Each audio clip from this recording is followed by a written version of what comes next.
अस्सलामुअलैकुम। Tally school के इस एजुकेशन प्रोग्राम में खुश आमदीद। ये प्रोग्राम टीवी पर हुकूमत पाकिस्तान और सबक फाउंडेशन की शिराकत से पेश किया जा रहा है। इसके लेसन्स पाकिस्तान के तमाम तालीमी बोर्ड्स बशमूल कैम्ब्रिज के सिलेबस के मुताबिक तैयार किए गए हैं, जिसमें एजुकेशनल कंटेंट सबक फाउंडेशन प्रोवाइड कर रही है। सबक फाउंडेशन की वेबसाइट सबक.pk पर केजी से 12वीं जमात तक वीडियोस और प्रैक्टिस टेस्ट बिल्कुल मुफ्त दस्तयाब हैं। हमारे आज के बायोलॉजी का लेसन है सेल, जो कि फेडरल और केपीके की फर्स्ट ईयर की बुक के चैप्टर 1 का टॉपिक है, जबकि पंजाब, सिंध और बलूचिस्तान की फर्स्ट ईयर की बुक के चैप्टर 4 का टॉपिक है। और आज के लेसन में हम सेल में मौजूद मुख्तलिफ ऑर्गेनेलीज के बारे में सीखेंगे। आज के लेसन और इससे मुंसलिक तमाम वीडियो लेक्चर्स को घर बैठ के देखने के लिए आप सबक.pk की वेबसाइट पे जा सकते हैं और वहां फ्री वीडियो लेक्चर्स के साथ साथ प्रैक्टिस टेस्ट भी मौजूद हैं, जिन्हें देखकर आप अपने कॉन्सेप्ट्स को पुख्ता कर सकते हैं और इम्तिहानात में ट्यूशन लिए बगैर शानदार नंबर हासिल कर सकते हैं। ये सब कुछ सबक.pk की वेबसाइट पर बिल्कुल मुफ्त दस्तयाब है। आज हम पढ़ेंगे एंडोप्लाज्मिक रेटिक्यूलम एंड राइबोसोम्स के बारे में। तो अगर हम बात करें एंडोप्लाज्मिक रेटिक्यूलम और राइबोसोम्स की, तो ये क्या हैं? ये सेल के अंदर पाए जाने वाले पार्ट्स हैं। तो अगर हम यहाँ पे देखें तो हमें सेल नज़र आ रहा है, और अगर हम इसके एंडोप्लाज्मिक रेटिक्यूलम वाले पार्ट को और राइबोसोम्स को देखें तो ये हमें इस तरह के नज़र आते हैं। तो एंडोप्लाज्मिक रेटिक्यूलम क्या है? एक ऑर्गेनेली है। और राइबोसोम क्या है? छोटे छोटे पार्टिकल्स, ऐसे दाने की तरह के स्ट्रक्चर नज़र आते हैं, जो कि एंडोप्लाज्मिक रेटिक्यूलम की सतह के साथ जुड़े हुए भी होते हैं। इसके अलावा फ्रीली भी साइटोप्लाज्म के अंदर मौजूद होते हैं। तो हम वन बाय वन करके इन दोनों पार्ट्स को, यानी सेल के जो पार्ट्स होते हैं, एंडोप्लाज्मिक रेटिक्यूलम और राइबोसोम्स, इनको डिस्कस करेंगे। तो सबसे पहले हम बात करते हैं एंडोप्लाज्मिक रेटिक्यूलम की। तो अगर हम एंडोप्लाज्मिक रेटिक्यूलम की बात करें तो ये क्या होता है? ये सेल के अंदर नेटवर्क सा फैला होता है, जाल की तरह का स्ट्रक्चर फैला होता है। और ये नेटवर्क किस चीज का होता है? ट्यूब्यूल्स का, यानी छोटी छोटी नालियां होती हैं जो साइटोप्लाज्म के अंदर मौजूद होती हैं। और ये स्टार्ट कहाँ से होती हैं? बिल्कुल न्यूक्लियस के साथ साथ, यानी जो न्यूक्लियर इन्वेलप होता है उसके बाद जो ट्यूब्यूल स्टार्ट होती हैं वो किस चीज की होती हैं? एंडोप्लाज्मिक रेटिक्यूलम की। तो एंडोप्लाज्मिक रेटिक्यूलम क्योंकि ऑर्गेनेली है, इसलिए ये तमाम यूकैरियोटिक सेल्स में पाई जाती हैं। यूकैरियोटिक सेल्स या यूकैरियोट्स कौन से ऑर्गेनिजम्स होते हैं? यूकैरियोटिक ऑर्गेनिजम्स वो ऑर्गेनिजम्स होते हैं जिनके सेल के अंदर ट्रू न्यूक्लियस और मेम्ब्रेन बाउंडेड ऑर्गेनेलीज मौजूद होती हैं। तो ऐसे ऑर्गेनिजम्स को जिनके अंदर ट्रू न्यूक्लियस और मेम्ब्रेन बाउंडेड ऑर्गेनेलीज मौजूद होती हैं, उन्हें यूकैरियोटिक ऑर्गेनिजम्स कहते हैं। और ऐसे सेल्स को क्या कहते हैं? Eukaryotic cells. जैसे यहाँ पे हमें एक यूकैरियोटिक सेल नजर आ रहा है। तो अगर हम अपीयरेंस की बात करें कि एंडोप्लाज्मिक रेटिक्यूलम जो है वो सेल के अंदर अपीयर कैसे होते हैं, नजर कैसे आते हैं, तो एंडोप्लाज्मिक रेटिक्यूलम की दो टाइप्स हैं। यानी एंडोप्लाज्मिक रेटिक्यूलम हमें सेल में दो तरह के नजर आते हैं। तो उस चीज को समझने के लिए हम एक और डायग्राम लेते हैं सेल की, जिसमें हमें एंडोप्लाज्मिक रेटिक्यूलम की दोनों टाइप्स नजर आएंगी। तो अगर हम यहाँ पे इस डायग्राम में देखें तो इस डायग्राम में हमें सेल के अंदर जो एंडोप्लाज्मिक रेटिक्यूलम है वो नजर आ रही हैं। तो दो तरह की होती हैं, एक को कहते हैं रफ एंडोप्लाज्मिक रेटिक्यूलम और एक को कहते हैं स्मूथ एंडोप्लाज्मिक रेटिक्यूलम। तो अगर हम इन दोनों को गौर से देखें तो क्या है? रफ एंडोप्लाज्मिक रेटिक्यूलम के सतह के ऊपर हमें छोटे छोटे दाने से नजर आ रहे हैं। ये दाने या ये जो पार्टिकल्स हैं ये किस चीज के हैं? इसे क्या कहते हैं? इसे कहते हैं राइबोसोम्स। ये ये क्या है? ये राइबोसोम्स हैं। तो रफ एंडोप्लाज्मिक रेटिक्यूलम में क्या होता है? उनके साथ अटैच्ड राइबोसोम्स होते हैं। और जो दूसरी टाइप है उसके ऊपर राइबोसोम्स मौजूद नहीं है, इसलिए उसे कहते हैं स्मूथ एंडोप्लाज्मिक रेटिक्यूलम, यानी ऐसे एंडोप्लाज्मिक रेटिक्यूलम जिनके ऊपर राइबोसोम्स मौजूद नहीं होते। तो जो रफ एंडोप्लाज्मिक रेटिक्यूलम होते हैं वो न्यूक्लियस के बिल्कुल नजदीक होते हैं। यानी अगर हम यहाँ पे देखें तो यहाँ पे ये क्या है? ये न्यूक्लियस है और इसके बाहर न्यूक्लियर एनवेलप है। तो न्यूक्लियर एनवेलप के बिल्कुल साथ साथ जो छोटी छोटी नालियां स्टार्ट हो रही हैं वो किसकी हैं? वो रफ एंडोप्लाज्मिक रेटिक्यूलम के हैं, यानी इनके ऊपर राइबोसोम्स अटैच होते हैं। तो अगर हम फंक्शन की बात करें कि रफ एंडोप्लाज्मिक रेटिक्यूलम का फंक्शन क्या है, तो rough endoplasmic reticulum protein synthesis करवाते हैं। लेकिन असल में जो प्रोटीन सिंथेसिस होती है वो होती राइबोसोम्स के ऊपर है। तो इसीलिए हम कहते हैं कि जो रफ एंडोप्लाज्मिक रेटिक्यूलम है वो प्रोटीन सिंथेसिस करवाते हैं वाया, यानी वाया कहते हैं जरिए को, थ्रू अटैच्ड राइबोसोम्स। तो असल में जो प्रोटीन सिंथेसिस होती है वो राइबोसोम्स के ऊपर होती है, लेकिन क्योंकि राइबोसोम्स जो हैं वो किसकी सतह पे अटैच होते हैं? वो एंडोप्लाज्मिक रेटिक्यूलम की सतह पे मौजूद होते हैं। तो इसलिए हम कहते हैं कि ये प्रोटीन सिंथेसिस करवाते हैं अटैच्ड राइबोसोम्स के जरिए। इसके अलावा जो राइबोसोम्स होते हैं वो साइटोप्लाज्म में फ्रीली भी मौजूद होते हैं। इसके अलावा रफ एंडोप्लाज्मिक रेटिक्यूलम क्या करती हैं? जो बाकी की जो मेम्ब्रेन्स होती हैं उनकी मैन्युफैक्चरिंग में भी मदद देती हैं, यानी उनकी प्रिपरेशन में भी मदद देती हैं। अब हम बात करते हैं स्मूथ एंडोप्लाज्मिक रेटिक्यूलम के फंक्शंस की। तो स्मूथ एंडोप्लाज्मिक रेटिक्यूलम का सबसे इम्पॉर्टेंट फंक्शन क्या है कि ये मदद देते हैं कोलेस्ट्रॉल और फॉस्फोलिपिड्स के मॉलिक्यूल्स के बनने में। तो कोलेस्ट्रॉल और फॉस्फोलिपिड्स के मॉलिक्यूल्स के बनने में स्मूथ एंडोप्लाज्मिक रेटिक्यूलम मदद देते हैं। इसके अलावा इनका इम्पॉर्टेंट फंक्शन क्या है? इनका इम्पॉर्टेंट फंक्शन ये है कि ये डिटॉक्सिफिकेशन में हेल्प करवाते हैं। डिटॉक्सिफिकेशन का अमल कौन सा अमल होता है? ऐसा प्रोसेस जिसमें के जो टॉक्सिक सब्सटेंसेस या जहरीले सब्सटेंसेस होते हैं वो ऑर्गेनिज्म की बॉडी से या सेल से रिमूव करवाए जाते हैं। तो स्मूथ एंडोप्लाज्मिक रेटिक्यूलम डिटॉक्सिफिकेशन में भी हेल्प करवाता है। अब हम बात करते हैं राइबोसोम्स की। तो राइबोसोम्स क्या हैं? राइबोसोम्स माइन्यूट पार्टिकल्स हैं, यानी छोटे छोटे हमें इस तरह ज़रात से नजर आते हैं। तो ये जो पार्टिकल्स या ज़रात हैं ये एंडोप्लाज्मिक रेटिक्यूलम के साथ अटैच भी होते हैं, या ये क्या होते हैं? ये फ्रीली साइटोप्लाज्म के अंदर मौजूद होते हैं। और ये माइन्यूट पार्टिकल्स किस चीज से मिलके बने होते हैं? ये मिलके बने होते हैं आरएनए और एसोसिएटेड प्रोटीन से, यानी आरएनए और खास किस्म की प्रोटीन से। आरएनए का क्या होता है? राइबो न्यूक्लिक एसिड, यानी ये ऐसे मॉलिक्यूल्स होते हैं जो विरासत से लिंक्ड होते हैं, यानी ये जीन्स की कोडिंग वगैरह में या जीन्स का जो एक्सप्रेशन होता है उसमें मदद देते हैं। तो राइबोसोम्स आरएनए और प्रोटीन से मिलके बने।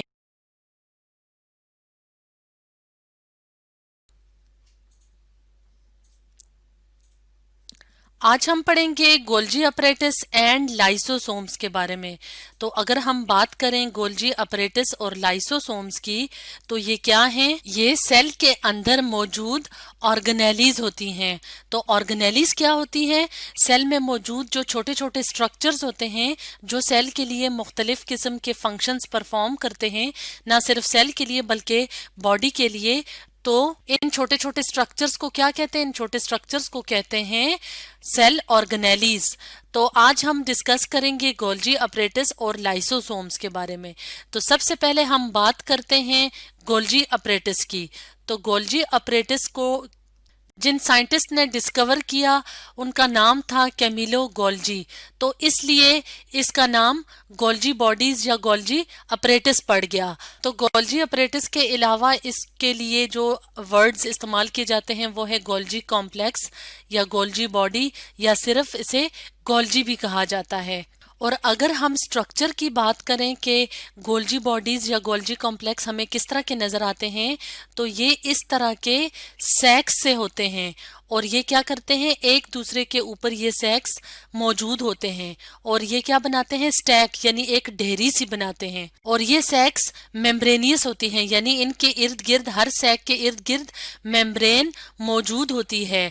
तो इन मेम्ब्रेनियस सैक्स के लिए एक और लफ्ज इस्तेमाल किया जाता है जिसको कहते हैं सिस्टर्नी। और अगर हम यहाँ इस डायग्राम में देखें तो जो गोल्जी अपरेटस या गोल्जी कॉम्प्लेक्स हैं वो एंडोप्लाज्मिक रेटिक्यूलम के फौरन बाद यहाँ पे स्टार्ट हो जाती हैं। यानी ये जो गोल्जी कॉम्प्लेक्स है ये न्यूक्लियस के नज़दीक नज़दीक वाक़या होती हैं। और ये होती किस में है, मतलब मौजूद किस में होती हैं, जो सेल के अंदर साइटोप्लाज्म होता है, जो फ्लूइड पार्ट होता है, उसमें मौजूद होती हैं और एंडोप्लाज्मिक रेटिक्यूलम और न्यूक्लियस के करीब करीब लोकेटेड होती हैं। तो अगर हम एक और डायग्राम की मदद से देखें तो हमें गोल्जी अपरेटस इस तरह के सैक्स से नजर आते हैं। यानी ये क्या है, ये फ्लैटेंड मेम्ब्रेनियस सैक्स हैं, छोटी छोटी थैलियों की तरह के स्ट्रक्चर हैं और इस पूरे को क्या कहते हैं, सिस्टर्नी। यानी इन मेम्ब्रेनियस सैक्स को क्या कहते हैं, सिस्टर्नी कहते हैं। और इनके अंदर जो स्पेस होती है, जो खाली जगह होती है, उसको कहते हैं ल्यूमन। अब अगर हम बात करें कि गोल्जी अपरेटस का फंक्शन क्या होता है, तो मेन फंक्शन गोल्जी अपरेटस का क्या होता है, पैकेजिंग करना। और ये ज्यादातर पैकेज करते हैं और मॉडिफाई करते हैं किस चीज को, प्रोटीन्स को। और प्रोटीन्स के अलावा ये लिपिड्स को भी पैकेज करते हैं। यानी जब प्रोटीन्स और लिपिड्स के मॉलिक्यूल्स गोल्जी अपरेटस में एंटर होते हैं तो ये उनको मॉडिफाई करके उनको फर्दर आगे ट्रांसपोर्ट करने का काम करता है।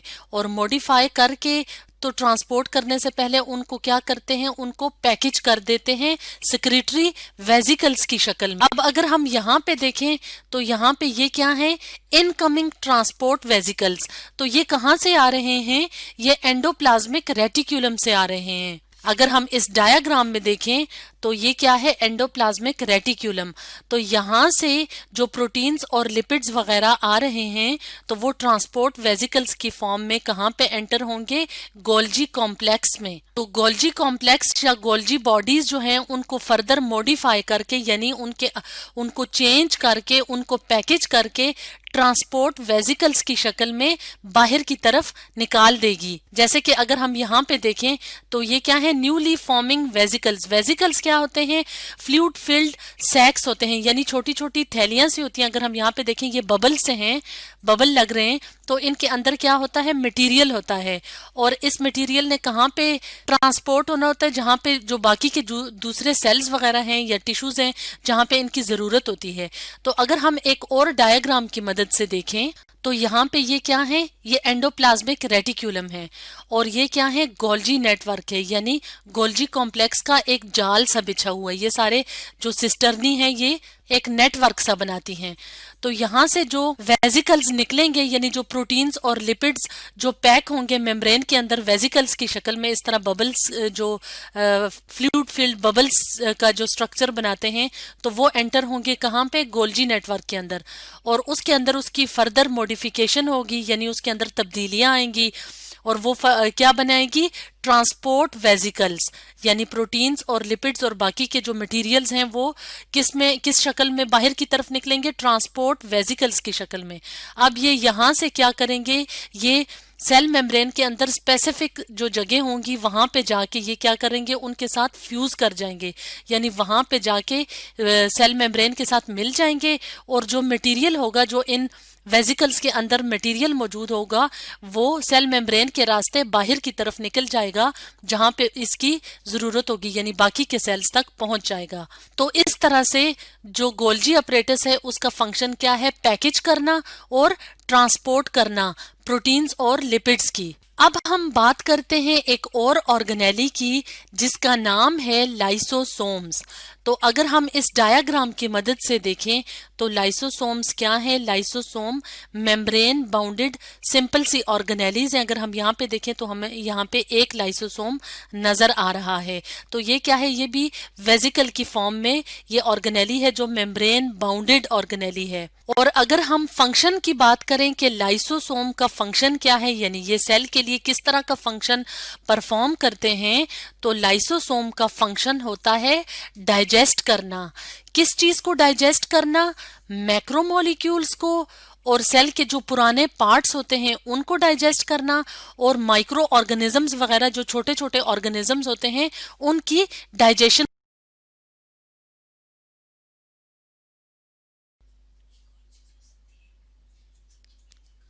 आज हम पढ़ेंगे वैक्यूल्स के बारे में। तो अगर हम बात करें वैक्यूल्स की कि वैक्यूल्स क्या हैं, तो ये सेल के अंदर मौजूद ऑर्गेनेलीज होती हैं, और ये क्या होती है? मेम्ब्रेन बाउंडेड ऑर्गेनेलीज या मेम्ब्रेन बाउंडेड सैक्स होते हैं, छोटी छोटी थैलियों की तरह या स्टोरेज बबल्स से स्ट्रक्चर्स होते हैं जो कि कहाँ पे मौजूद होते हैं? सेल के अंदर जो साइटोप्लाज्म होता है उसके अंदर ये ऑर्गेनेलीज मौजूद होती हैं। तो ये ऑर्गेनेलीज सेल के अंदर हमें किस तरह नजर आती हैं, तो इसको समझने के लिए हम एक डायग्राम की मदद लेते हैं। तो जैसे कि इस डायग्राम में एक सेल है, और ये किसका सेल है? ये एक एनिमल का सेल है। तो इसके अंदर यानी एनिमल सेल के अंदर मुख्तलिफ स्ट्रक्चर्स दिखाए गए हैं, और ये क्या है? माइक्रोस्कोपिक व्यू है। तो इसमें ये इस तरह के जो स्ट्रक्चर्स होते हैं यानी छोटे छोटे सैक्स या बबल्स से होते हैं, इन्हें क्या कहते हैं? वैक्यूल। तो वैक्यूल क्या हैं? ऑर्गेनेलीज हैं जिनके काफी सारे फंक्शंस होते हैं, और इस ऑर्गेनेली के इर्द गिर्द क्या होती है? एक मेम्ब्रेन। तो वैक्यूल्स प्लांट्स और एनिमल सेल्स के अंदर मौजूद होते हैं, लेकिन प्लांट्स और एनिमल सेल्स में वैक्यूल्स का साइज डिफरेंट होता है। तो वैक्यूल्स प्लांट्स और एनिमल सेल्स में किस तरह मौजूद होते हैं यानी किस तरह नजर आते हैं और उनका साइज क्या होता है, इसको समझने के लिए हम एक और डायग्राम की मदद लेते हैं। तो यहाँ पे एक एनिमल सेल दिखाया गया है और एक प्लांट सेल दिखाया गया है। तो अगर हम एक एनिमल सेल को देखें तो इसमें हमें वैक्यूल छोटा सा नजर आ रहा है। तो इसी तरह एनिमल सेल के अंदर छोटे छोटे काफी सारे वैक्यूल्स पाए जाते हैं।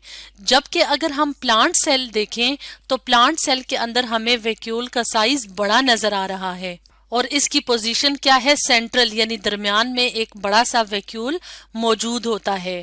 तो इस तरह से वैक्यूल्स एनिमल्स और प्लांट सेल्स में हमें मुख्तलिफ नजर आते हैं। प्लांट सेल में इसका साइज बड़ा होता है। इसी तरह ह्यूमन बीइंग्स में भी जो ह्यूमन बीइंग्स के सेल्स हैं यानी इंसान के जो बॉडी में सेल्स होते हैं उसमें भी वैक्यूल्स मौजूद होते हैं। अब हम बात करते हैं फंक्शन ऑफ वैक्यूल्स की कि वैक्यूल्स जो है वो सेल के अंदर अपने कौन कौन से इम्पॉर्टेंट फंक्शंस परफॉर्म करता है, या वैक्यूल्स के कौन से इम्पॉर्टेंट फंक्शंस होते हैं। तो सबसे इम्पॉर्टेंट फंक्शन जो वैक्यूल का होता है वो है स्टोरेज का काम, यानी ये सेल के अंदर मटेरियल्स को स्टोर करता है। इसके अलावा सेल के अंदर जो डाइजेशन होती है, जो एक्सक्रीशन होती है, उसमें भी वैक्यूल्स हेल्प करते हैं। और इसके अलावा जो पानी अगर ज्यादा हो जाए, एक्सेस वाटर हो जाए, तो उसको सेल से रिमूव करने में भी वैक्यूल्स मदद करते हैं। इसके अलावा वैक्यूल्स वेस्ट प्रोडक्ट्स को भी स्टोर करते हैं। तो जब ये वेस्ट प्रोडक्ट्स को स्टोर करते हैं तो उसका फायदा ये होता है कि जो बाकी का सेल होता है वो कंटेमिनेट होने से बच जाता है। कंटेमिनेट होने का क्या मतलब होता है? कंटेमिनेट का मतलब होता है जब कोई चीज इम्प्योर या पॉइजनस यानी जहरीली हो जाती है। तो जब वैक्यूल्स वेस्ट प्रोडक्ट्स को अपने अंदर स्टोर कर लेते हैं तो बाकी का जो सेल होता है वो पॉइजनस होने से यानी जहरीला होने से बच जाता है। तो ये तो थे कुछ इंपॉर्टेंट फंक्शंस जो जनरली यानी आम तौर पे वैक्यूल्स परफॉर्म करता है। अब हम बात करते हैं प्लांट सेल्स की। तो प्लांट सेल के अंदर लार्ज सेंट्रल वैक्यूल मौजूद होता है जो कि प्लांट्स के लिए कुछ इम्पॉर्टेंट फंक्शंस परफॉर्म करता है। तो प्लांट सेल्स के अंदर जो वैक्यूल्स होते हैं वो क्या होती हैं? Water storage organelles. यानी ये क्या करती हैं? जब ये प्लांट सेल्स के अंदर मौजूद होती हैं तो ये बहुत बड़ी क्वांटिटी में पानी की स्टोरेज का काम करती हैं, और ऑलमोस्ट 80 to 90% जो प्लांट्स के अंदर जो पानी मौजूद होता है वॉल्यूम के लिहाज से वो कहाँ पे स्टोर हो जाता है? वो वैक्यूल्स के अंदर, यानी प्लांट सेल के अंदर जो वैक्यूल्स होते हैं उनमें पानी जो स्टोर होता है वो जो पूरी प्लांट की बॉडी का जो पानी होता है उसका कितना बनाता है? 80 to 90%, यानी 80 से 90% हिस्सा जो होता है वो पानी का कहाँ पे स्टोर होता है? वैक्यूल्स के अंदर। तो प्लांट्स के अंदर जो सेंट्रल जो वैक्यूल होता है, जो लार्ज सेंट्रल वैक्यूल होता है, इसकी मेम्ब्रेन को क्या कहते हैं? इसकी जो मेम्ब्रेन होती है उसको कहते हैं टोनोप्लास्ट। तो टोनोप्लास्ट क्या है? जो सेंट्रल वैक्यूल है उसकी मेम्ब्रेन को क्या कहते हैं?